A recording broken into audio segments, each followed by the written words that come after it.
soal hadis sebelum dengan Rasul. Perintah yang taala kita disediakan di bawah. Arwah walidina walikum wa atina wa walikum wa amwatil muslimin khususan awli al-baldah min amr hadha al-masjid wa abdullah fi sabiq al-wahgan thumma ila ruh musallif al-kitab al-habib al-imam qutb ad-da'wa wal-irshad Abdullah al-Haddad barakatihim wa asrarihim wa warihim ila hadrat nabi al-Fatihah.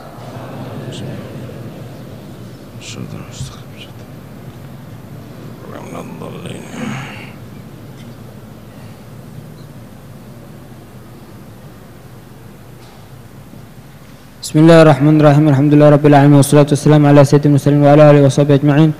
Qala musannif rahimahullah nafa'ana bi ulum fid darain amin. Radhiyallahu ankum.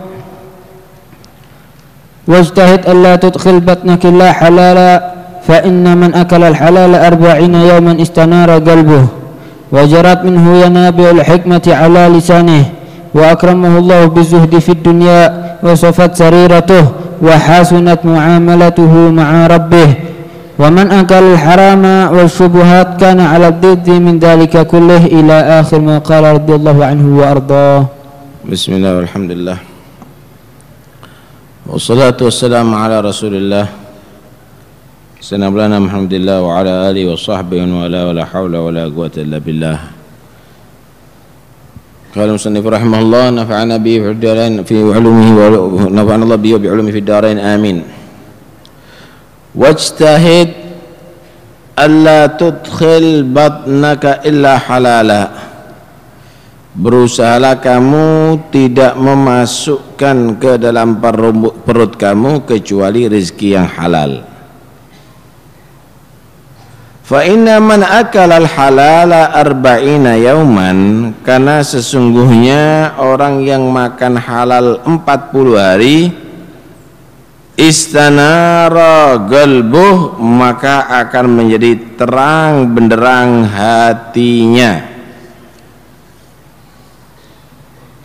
Orang yang makan 40 hari rezeki yang halal, hatinya akan terang benderang. Wajarat minhu yanabi'ul hikmah ala lisanih, dan akan mengalir dari orang itu yanabi'ul hikmah, sumber-sumber hikmah dari lewat lisannya. Wa akramahullah bizuhdi fid dunya, dan Allah akan memuliakan orang itu dengan sifat zuhud daripada dunia. Wasafat sariratuh, bersih hatinya. Wahasunat muamalatuhu ma'a rabbih, dan bagus hubungan dia dengan Tuhannya. Wa man akala al-haram wa syubhat, siapa orang yang makan haram dan syubhat, kana ala dhid min dalik, maka menjadi dia lawan daripada itu semuanya. Hatinya akan gelap, kotor, yang keluar dari lisannya semuanya adalah tidak senonoh, cinta dunia, kullih seluruhnya. Hadis ini menerangkan tentang makan halal. Hadirin sekalian dirahmati oleh Allah, makan halal ini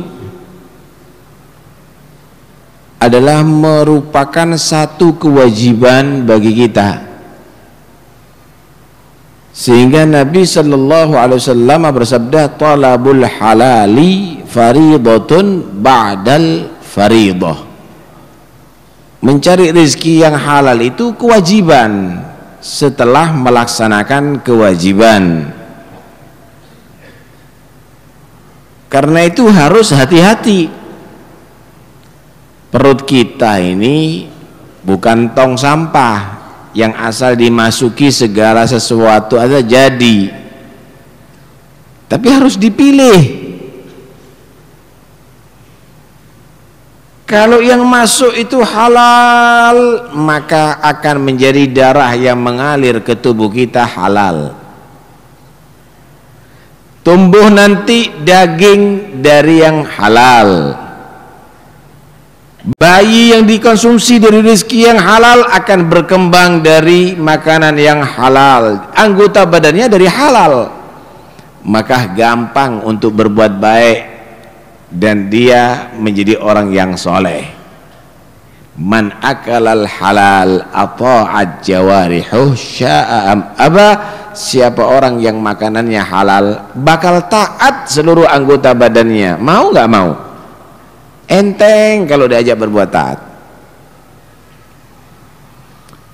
Sebaliknya kalau perut ini diisi makanan yang haram, maka akan mengalir ke tubuh manusia tadi itu darah yang haram, akan tumbuh daging haram. Bayi yang dikasih konsumsi makanan haram berkembang daripada makanan yang haram, tubuhnya berkembang dari haram. Akhirnya mata menjadi terang karena yang haram, bahannya haram semuanya. Tangan dari haram. Kalau udah demikian, mereka akan sulit berbuat taat, gampang berbuat maksiat. Wa man akalal haram asad jawarihu sya'am aba, siapa orang yang makanannya haram akan bermaksiat anggota badannya, mau nggak mau. Gerakannya akan kemaksiat nantinya. Karena itu Allah Subhanahu wa taala banyak sekali mengingatkan di dalam Al-Qur'anul Karim. Allah berfirman, ya ayyuhan nasu kulu mimma fil ardi halalan tayyiba wa la tattabi'u khutuwatis syaitan innahu lakum aduwwum mubin. Manusia, kulu mimma fil ard, makan apa yang ada di bumi, makan, silahkan kamu nikmati dari tumbuhannya, dari hewannya, silakan, tapi halalan thayyiba, yang halal dan yang bagus. Halal, bukan hanya halal, baik.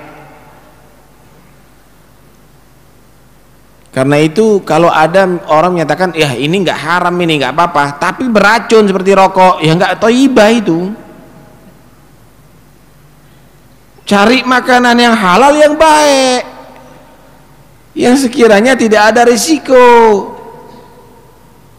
Wala tattabi'u khutuwatis syaitan, jangan kamu tadi itu ikut-ikutan dengan jalannya setan. Karena setan itu kadang-kadang menghiasi kita. Wow, kamu akan dapat inspirasi kalau melakukan ini, kamu akan bisa menjadi berwibawa kalau melakukan itu dan ini. Akhirnya ingin berwibawa, korupsi jadinya. Ingin menjadi orang terhormat, bohong jadinya. Hati-hati, jangan kamu itu ngikuti jalurnya setan. Innahu lakum aduwwum mubin, sesungguhnya setan itu adalah bagi kamu musuh yang jelas. Musuh yang jelas. Hadis riwayat Muslim, Nabi sallallahu alaihi wasallam beliau bersabda, innallaha ta'ala thayyibun la yaqbalu illa thayyiba. Allah itu adalah bagus, tidak menerima kecuali dari yang bagus, segala yang bagus. Diseleksi amalnya manusia, perbuatan manusia ini diseleksi sama Tuhan, pilihan yang diterima oleh Allah. Kemudian Nabi menerangkan, wa innallaha amaral mu'minin bima amara bihil mursalin, sesungguhnya Allah itu memerintahkan kepada orang yang beriman sama dengan Allah memerintahkan kepada para rasul. Perintah kepada rasul sama dengan perintah orang yang beriman. Perintah apa itu? Dengarkan baik-baik. Qala ta'ala, ya ayyuhar rusulu, para rasul, kulu minat thayyibati wa'malu salihah, makanlah makanan yang baik-baik, yang halal-halal, dan beramallah amal yang soleh. Diperintahkan apa di sini para rasul? Makan yang baik dan beramal soleh. Kemudian Allah dalam ayat yang lain berfirman, ya ayyuhalladzina amanu kulu min thayyibati ma razaqnakum washkurulah. Orang-orang yang beriman, makanlah daripada rizki yang halal yang aku telah berikan kepada kamu, syukuri dari Tuhanmu. Orang yang beriman diperintahkan makan halal, para rasul juga diperintahkan makan halal, sama perintahnya.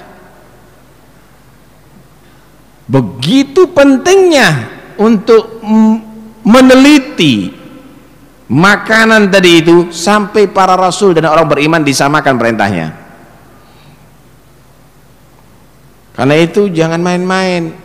Jangan kita hanya mengandalkan ibadah tapi makanan nggak teliti, asal diambil. Kemudian Nabi SAW menceritakan seseorang yutilus safar, dia tadi itu merantau kemana-mana,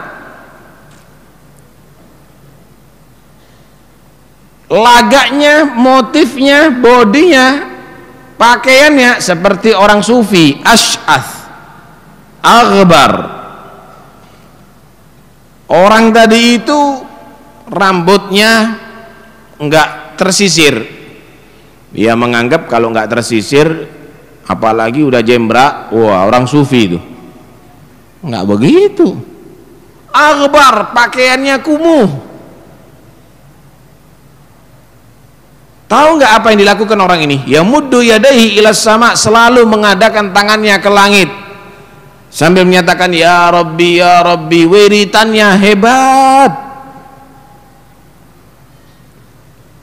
kelakon kata orang Jawa. Tapi wa mat'amu haram, dia nggak peduli makanannya haram, wa malbasuhu haram, wa mashrabu haram, minumannya haram, wa malbasuhu haram, pakaiannya haram, wa ghudhiya bil haram, mulai kecil dari orang tuanya udah dikasih susu haram, kasih makanan yang haram. Fa anna yustajabulah, dari arah mana bisa diterima amal ibadahnya dan doanya orang ini? Kapan bisa diterima kalau semuanya dari haram? Karena itu orang yang paling ibadah kepada Allah bukan orang yang paling banyak muter tasbih, bukan orang yang paling geleng-geleng kepala. Orang yang paling ibadah kepada Allah adalah orang yang paling jauh dari haram. Ya Aba Hurairah, wahai Abu Hurairah, kun wari'an takun a'badan nas, jadilah orang yang wara', yang jauh dari yang haram, kamu otomatis menjadi orang yang paling ibadah kepada Allah Subhanahu wa ta'ala.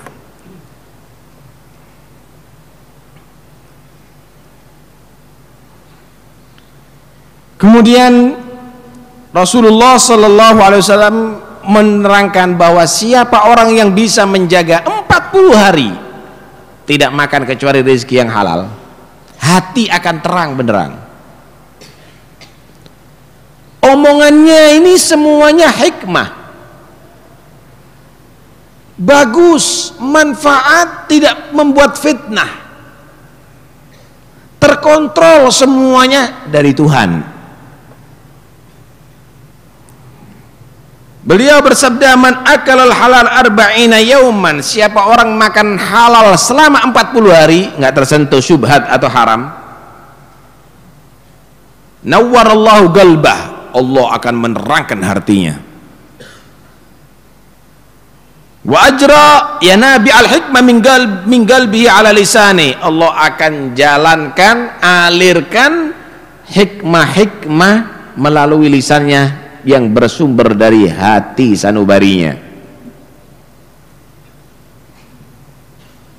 Kalau kita lihat orang-orang dulu itu, yang dia omongkan itu biasa-biasa,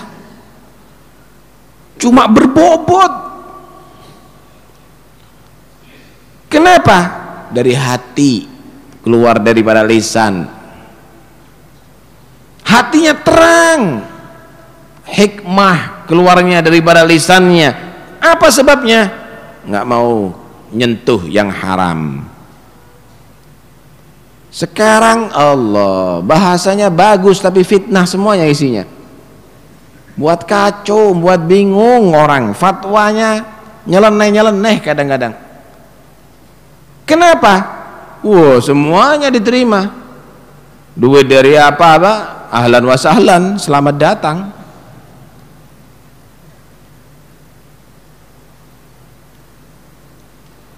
Jadinya begini.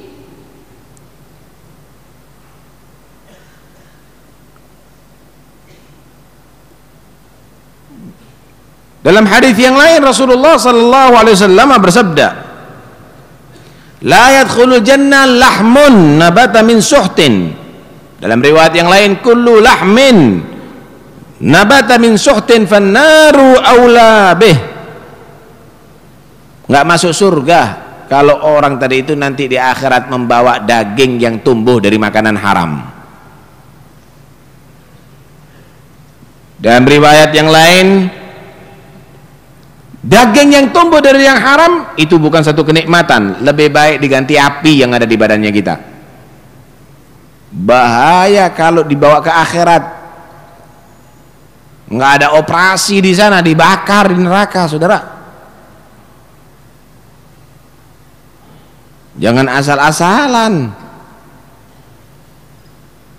La an taj'ala fi fika turaban khairun laka min an taj'ala fihi ta'aman haraman. Kamu jadikan di mulut kamu itu tanah, itu lebih afdal loh daripada kamu taruh di mulut kamu tadi itu makanan yang haram. Bangganya naruh makanan yang haram, makan batu dan tanah lebih utama. Jangan dibiasakan demikian. Lah terus makan apa kita? Cari yang haram ada sulit, apalagi yang halal. Lah, prinsip orang yang demikian ini menutup daripada bantuan Allah. Ya gini nih, Pak, dengarkan baik-baik. Sebelum Allah ciptakan Anda semuanya, Allah sudah jamin rezekinya Anda.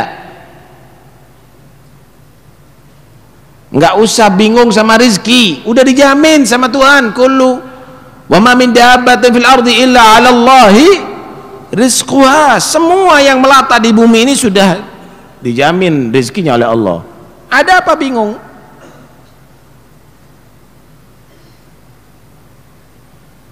Saya mau tanya, kalau Anda nggak makan selama 2 hari bisa hidup nggak? Bisa hidup. Nggak minum 2 hari masih mampu hidup. Saya mau tanya, nggak bernafas 2 jam bisa hidup nggak? Nggak mungkin. Tapi Anda bisa tawakal dengan nafas. Anda butuh nafas, Anda memerlukan nafas lebih daripada memerlukan makanan dan minuman. Tapi Anda bisa tawakal. Kalau saya masih ditakdir hidup, ya pasti bisa bernafas. Kalau sudah takdirnya mati, ya nggak bisa nafas. Kenapa Anda nggak bisa mempunyai ideologi keimanan seperti begitu? Kalau Anda masih hidup, ya pasti dijamin rezekinya oleh Allah. Kalau habis rezekinya, ya sudah, wayai mati.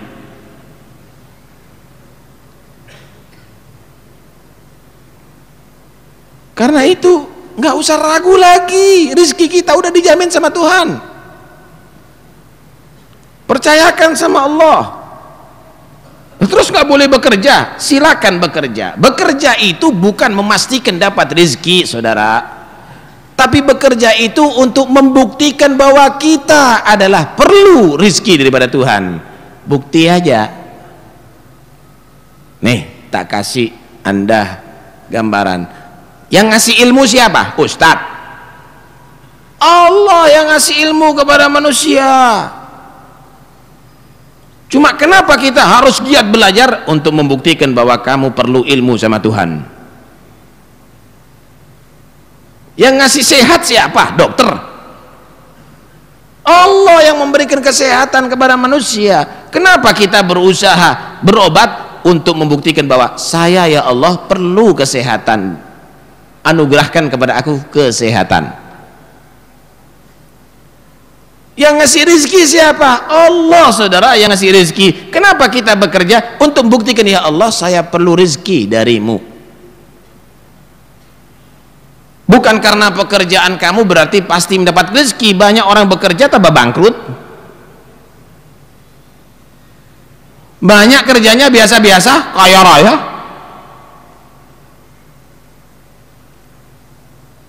Karena itu tidak menjamin pekerjaan untuk rezeki Anda. Tapi silakan Anda bekerja untuk membuktikan bahwa kamu adalah orang yang lagi mengharapkan rezeki Tuhan.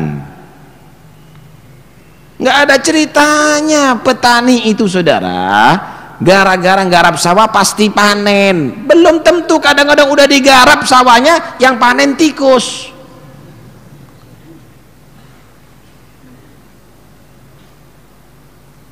Silakan petani garap sawah kamu, tetaplah berharap kamu rizki daripada Tuhan kamu bisa panen daripada hasil sawah kamu. Jangan kamu tidak tawakal kepada Tuhan kamu. Yang penting saya garap pasti saya panen. Nggak ada ceritanya. Begitulah juga silakan kamu bekerja. Jangan kamu mengandalkan pekerjaan saya itu yang akan mendapatkan rezeki. Silakan kamu bekerja, tetap berharap rezeki yang halal dari Tuhan kamu. Begitu loh. Nggak usah kesusu. Ini kalau tidak saya bohongi, tidak mau beli barangnya saya. Nggak ada ceritanya.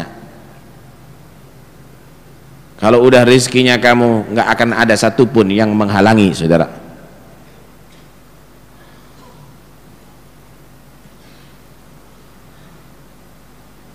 Dalam hadis Rasulullah sallallahu alaihi wasallam juga bersabda, "Man iktasaba malan min ghairi halih, fa in tasaddaqa bihi lam yuqbal minhu, wa in anfaqa minhu lam yubarak lahu fihi, wa in tarakahu dhahrahu kana zadahu ilan nar." Siapa orang yang bekerja mendapatkan harta yang tidak halal, harta orang lain, nipukah, korupsikah dan lain-lainnya, kalau disedekahkan nggak diterima sedekahnya. Kalau dikasih nafkah kepada keluarganya nggak berkah.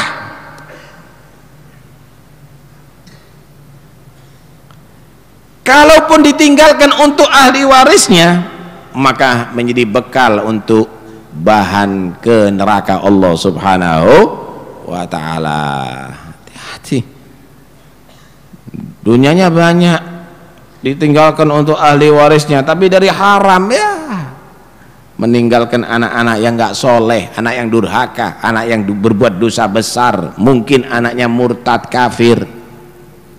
Na'udzubillah min dzalik.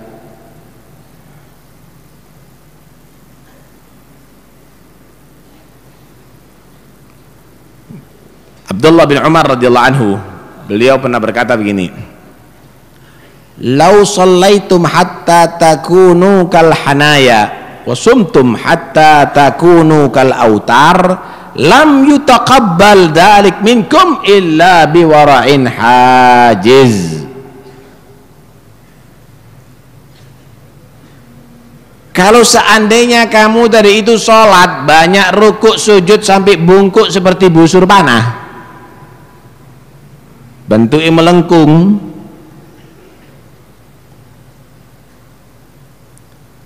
kalau seandainya kamu dari itu banyak puasa sampai lemesnya seperti senarnya gitar, banyak puasa sampai lemes seperti senarnya gitar, itu puasa kamu, sholat kamu nggak diterima oleh Allah kecuali dengan warok yang benar-benar, artinya bersih dari haram.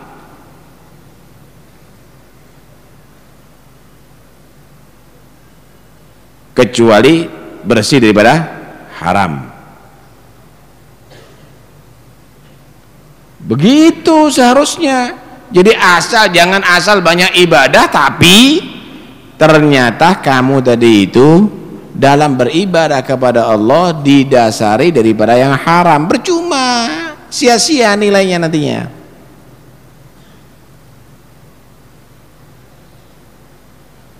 Dalam hadis yang lain, dalam riwayat yang lain dikatakan, "Inna fit Taurah man lam yubali min aina mat'amuh lam yubarillah min ayyi abwabin nari adkhalahu. Siapa orang yang tidak peduli dari mana asal makanannya, maka Allah pun tidak peduli dari pintu mana dimasukkan ke neraka Allah. Enggak direken sama Tuhan dah. Ini orang enggak peduli dengan yang dilarang oleh Allah, diharamkan oleh Allah. Ada apa mau diteliti lagi? Dah free masuk neraka sudah. Enggak pakai diteliti lagi apa kesalahannya.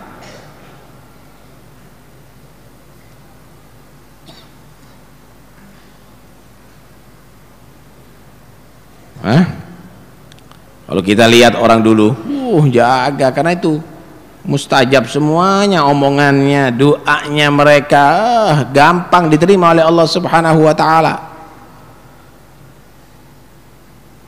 Seorang sahabat yang bernama Sa'ad bin Abi Waqqas pernah meminta kepada Rasulullah untuk dimohonkan kepada Allah dia dijadikan mujabad dakwah, orang yang diijabai doanya.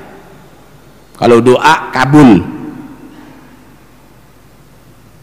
Bagaimana Rasulullah berkata, atib tu'mataka tustajab da'watuk. Yang halal makanannya ya, dijamin doa kamu diterima oleh Allah Subhanahu wa taala. Gitu. Yang halal makanannya, maka doa kamu dijamin diterima oleh Allah Subhanahu wa taala. Sekarang kan enggak. Baca ini, ngadakan itu, alafu misalnya ngadakan istighotsah, cuma haram semuanya. Kadang-kadang sumbangan daripada haram. Dari mana akan bisa diterima? Dalam riwayat yang lain, siapa orang yang membeli pakaian harganya 10 dirham, 1 dirham haram, yang 9 halal, doa sholatnya nggak diterima oleh Allah Subhanahu wa taala. Alhasil, jaga anggota badan kita jangan sampai kena haram, saudara. Orang dulu peduli, perhatian, karena itu mereka betul-betul menjadi orang istimewa, sampai di antara mereka udah naza, ini naza. Ada satu orang soleh yang menjaga orang yang naza, orang yang mau sekarat, mau mati ini. Mati, orang itu mati, cepat matikan semuanya lampunya, tiup semuanya. Loh, kenapa Ustadz kok harus ditiup? Kenapa? Kamu tahu nggak, kalau tadi waktu hidup masih milik dia, tapi sekarang minyaknya semuanya itu milik ahli waris, kata dia. Begitu. Sayyidina Umar bin Abdul Aziz, kalau ada yang datang ke tempatnya dia dari itu untuk urusan pribadi, sedangkan dia rumahnya ada dibiayai penerangannya daripada pemerintah.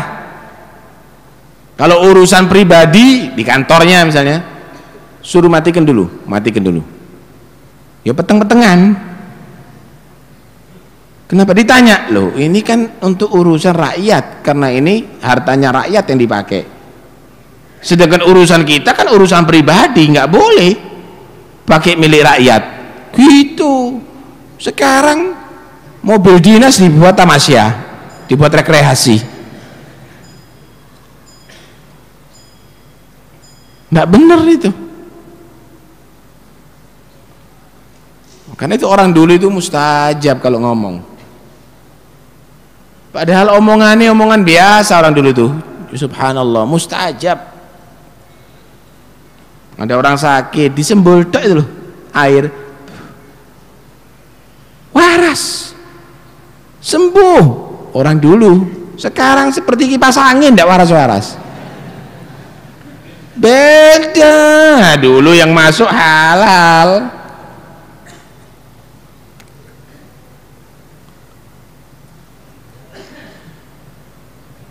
Beda. Orang dulu itu kalau ceramah tidak begini, sekarang ceramah sampai muru. Yang dengarkan tambah ngantuk. Orang dulu itu ceramahnya sedikit, diajak tobat, ya Tawwab tub alaina, ya Tawwab tub alaina. Banyak yang tobat, nangis. Sekarang ceramahnya hebat, bubar, lucu ya sing ceramah, lucu.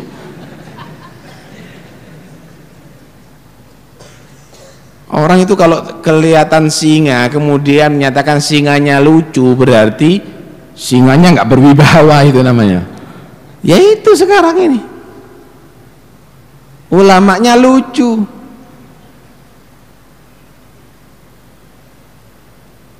Sekali lagi, yang membuat keberhasilan itu adalah makanan, saudara.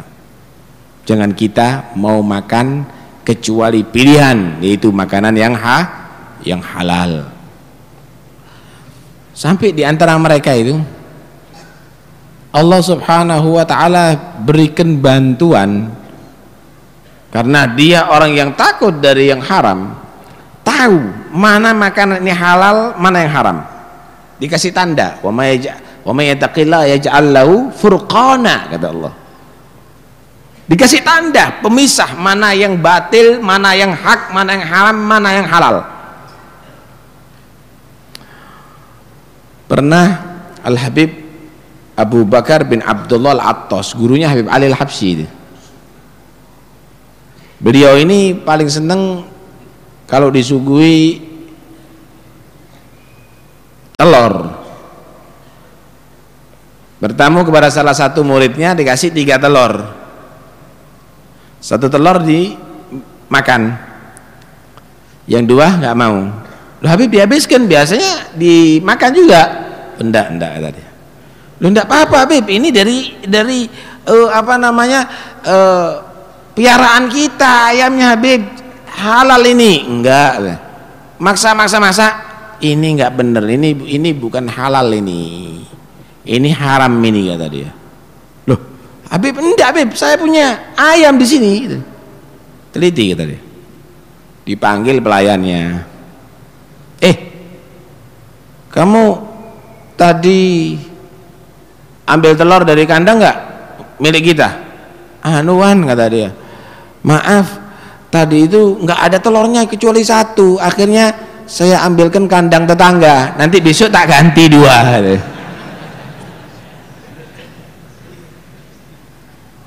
Lah kalau kita kan enggak, yang penting darus ketno wis. Begitu orang dulu, teliti, nggak mau main-main, sehingga tidak tumbuh di anggota badannya kecuali daging, tulang, darah dari yang halal. Enteng. Anak-anaknya juga begitu, nggak mau dikasih makanan yang haram, sehingga kalau diajak sholat giat anaknya, suruh belajar giat. Nah kalau sekarang enak sholat Melayu, bal-balan numpak truk. Subhanallah. Kenapa? Teliti. Makanan jangan-jangan tidak beres, saudara.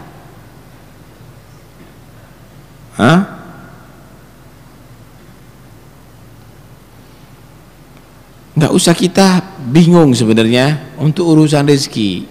Yakinlah bahwa rezeki itu dari Allah. Jangan Anda mau dipermainkan sama setan. Kasep. Kalau Anda sekarang mau ragu rezeki dari Tuhan, kasep. Mulai bayi kamu udah ragu.